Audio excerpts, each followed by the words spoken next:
Hi guys, so pakita ko lang sa inyo kung paano natin lulutuin yung pagkain ng ating asawa, no? Kasi ganito yung rice niya, ito ay bean. So hinugasan ko na siya. Pero bago yan, ito meron silang tinatawag nila itong jalapeno. Maanghang ito, pero sa atin mukhang atsan lang, di ba? Hindi ko na siya hinilagay ko na lang siya diretso. Tapos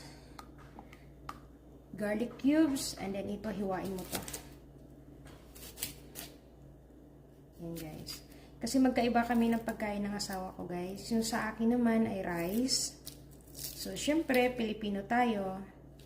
Tapos yung partner natin ay iba. So, yan. So yan guys. Hiwain ko lang siya ng kalahati guys. Ilalagay ko dyan. Yan. Lalagyan natin ng asin yan. Lalagyan natin ng asin guys. Kunti lang.